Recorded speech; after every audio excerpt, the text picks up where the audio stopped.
बे भिडिअनि टाइटेल एबा थाम्बनेल नायनानै एक्चुअली बयबो मिथिखाबाय जानांगौ आं मानि सायाव भिडिअखौ लानानै फैदों। फार्स्ट आपडेट दङ सानसे सिगां जेराव बेंगालुराव गुबुन हारिनि हौवाजों गाज्रि खामानि मावग्रा आरो लोगोसे फानग्रा होनना माखासे इउटुबार्सफोरा भिडिअ बानायदोंमोन। लोगोफोर नोंथांमोना बे भिडिअखौ गोबाङानो नुखादोंमोन जानांगौ आरो गोबां बे भिडिअआ भाइरेलबो जादोंमोन, नोंथांमोना नुखादोंमोन जानांगौ।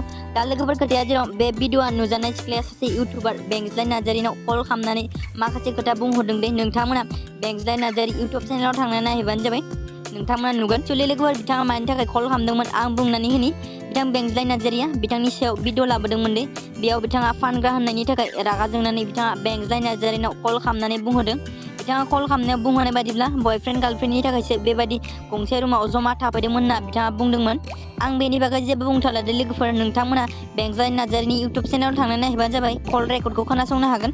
स' लोगोफोर नेक्स्ट आपडेट दङ एक्चुअली लोगोफोर मिथि एक्ट्रेसआ हाबा जानायनि पार्टी जेराव बिथाङा मिथिंगा बर'जों हाबा जाफैदोंमोन, बेयाव बिथाङा पार्टी होआखैमोन दे। थामहिनबा बुंनो थाङोब्ला बर'नि नेमजों हाबा जायाखैमोन, नङा होमबा लोगोफोर। दा लोगोफोर बिथाङा बुंनाय बायदिब्ला पार्टीखौ लाबोगोन। बिथाङा अलरेडि गावनि ब्लग भिडिअ जेराव बिथाङा हासबेन्डजों जयै ब्लग भिडिअ लाबोदोंमोन साननैसो सिगां, बेयावनो बिथाङा अलरेडि बुंनानै होदों।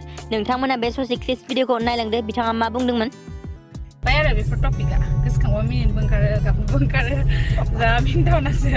ओमफ्राय मोनसे खोथा आरो जोंना दा मा होनो इसिनि खैराबारि गामियावहाय बिदि बर'नि नियम खालामनाय जाथ'वाखै, खालामगोन साननैसो उनावहाय। जोंहा आरो दा फैसा सैसानि प्रब्लेमबो जानानै दं नालाय, एसे फैसाफोरबो जोबजोब्बाय, ओंखायनो दा फैसा एसे जमायफिननानै माने बेफोर नियम बा पार्टिखौ होनाय जासिगोन आरो। ओमफ्राय हाबाथ' जों बिदि गिदिर खुंबाय थाला नामा, नांगौबा हाबा गिदिर फैसाखौ जों बेरायनोसै ओरैसो डायलगा